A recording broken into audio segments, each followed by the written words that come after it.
The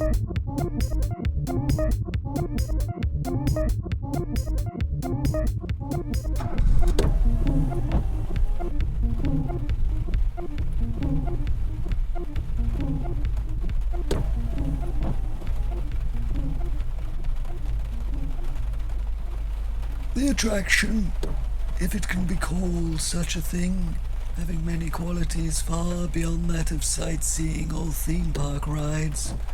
But anyway, the attraction most people visit our town for is an old crow who inhabits part of one of the 4 ground floor rooms in the Gobborn Seer Tavern, a pub and restaurant opposite the coach stop and set 100 meters back from the main road leading out towards the coast.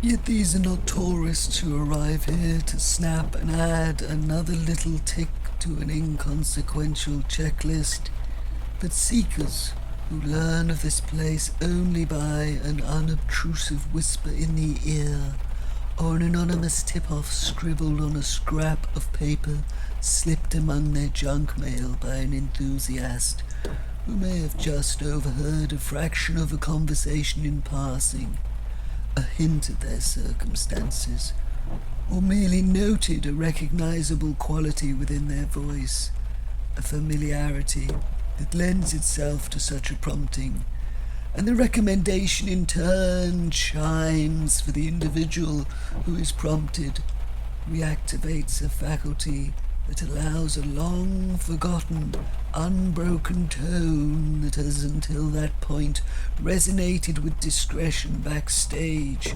and now is pushed suddenly to the fore. The bird's dwelling is an alcove in an area away from the hubbub of the main bar and dining area of the tavern. A patch of the same room partitioned away from sight by a screen made of 2 deep red, heavily weighted curtains that are always drawn. It's a large, solitary, hooded crow roosting on a perch by a scaled-down open fireplace. Scaled down because the design of the alcove is a half-size replica of the section of the room it is itself a part of, though this miniaturization isn't perpetuated within the copy. I say this aware, of course, that all this is speculation, intimated by rumour and lore, both room and crow having never been glimpsed by anyone alive, not even by the current owner of the property. On any given day, there's a constant stream of visitors to the crow. The queue often starts to build outside the pub just before midday when the bar officially opens, and within an hour it will often extend out of the side door and snake along the full length of the car park. Formal guidelines are typed on a laminated sheet found at the back of the food and snack menu scattered about the pub, though one is placed conveniently on the small round side table near where the 2 curtains join. But everyone knows the appropriate rituals, being either regulars or new arrivals drilled by the fidgety apprentices dotted amid the line.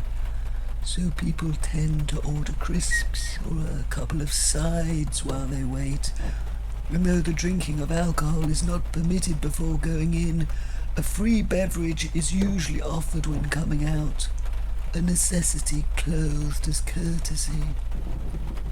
The instructions? Well, there are some props. First you don the eye mask, a tatty pair the landlady picked up from a long-haul flight to attend her sister's funeral in New Zealand a couple of decades ago. The mask has the addition of some swimming goggles sewn onto the inside, adding a seal around the sockets. In the first instance, these can be rested on the top of the head while the other instructions are carefully followed, but must be fitted tightly over the eyes when the time comes to go beyond the veil. a pair of oversized tennis shoes, too big for the majority of patrons, are placed under the entrance table. Shoes that must be worn by all, regardless of the fit. Used as a device for the visitor to gauge the distances within the room. A footstep, a clear unit of measurement to aid a temporarily sightless person when negotiating the correct path in the imposed darkness. Backward steps are prescribed so as not to ever directly face the crow, placing one foot immediately behind the other, 5 steps back. Turn 90 degrees clockwise, then forward 2 steps, and this situates you facing the leaning platform, a low bench enclosed inside an ornately carved oak booth. Once the knees are resting on the tilted wooden platform, then the palm of the hands are pressed over the ears.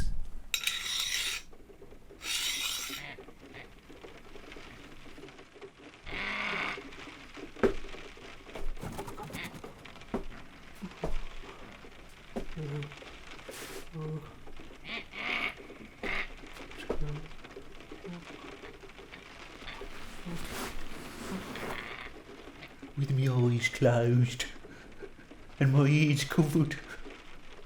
Which way is it coming from? Mumbled. Quiet. Again. With eyes closed and ears covered.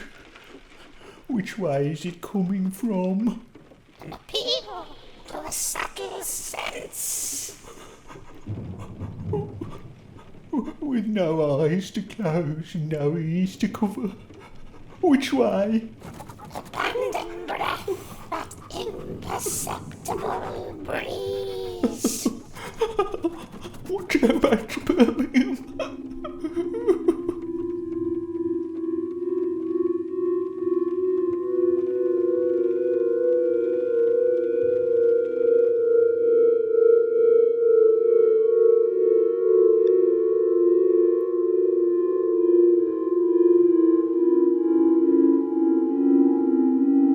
When 2 perfect people happened to meet in a perfect town, on a perfect street, one asked the other, being perfectly polite, "Excuse me, do you have a light?"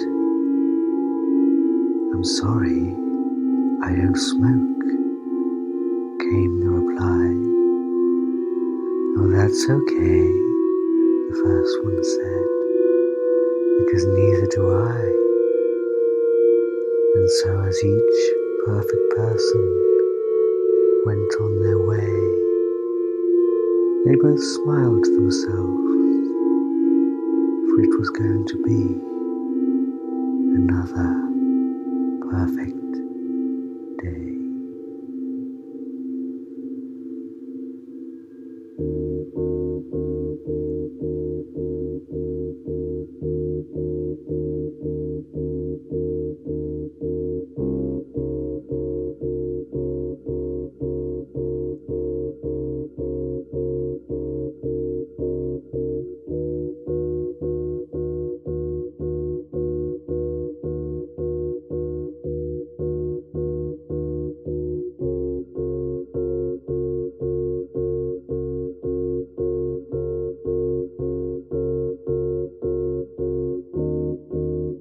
In the depths of your despair,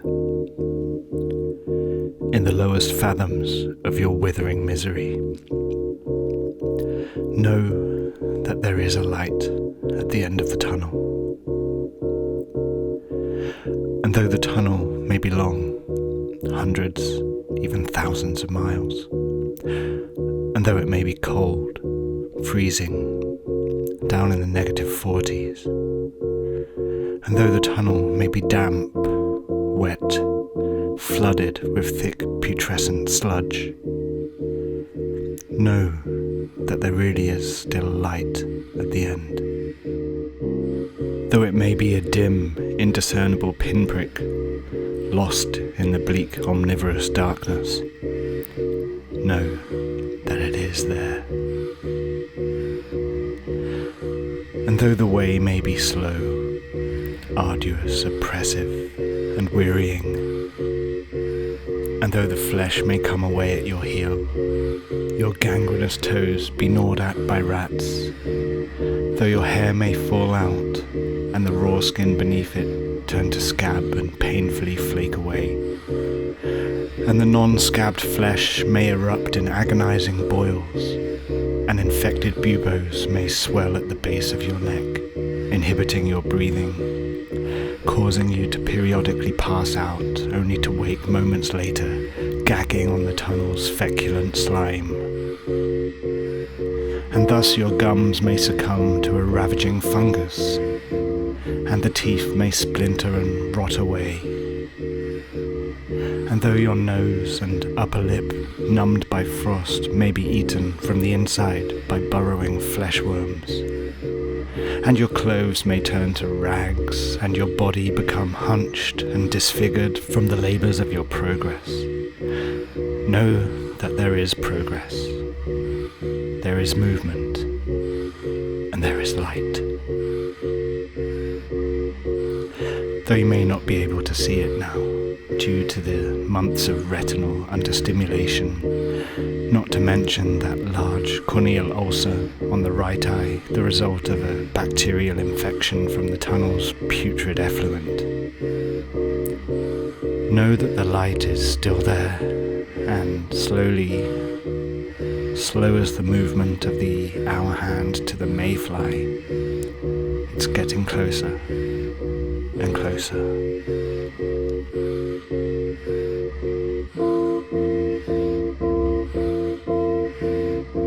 And when after the eternity of your travails, you finally emerge scrambling blindly into the light, though the people of the light may be silent at first, save for some hushed mutterings and the shuffling sound of mothers shielding their children from the sight of you, and though a slow murmur of disgust may rise from the people of the light, and you may sense the agitation of the crowd as it surges towards you, and though you may hear the people of the light say, "Not another one.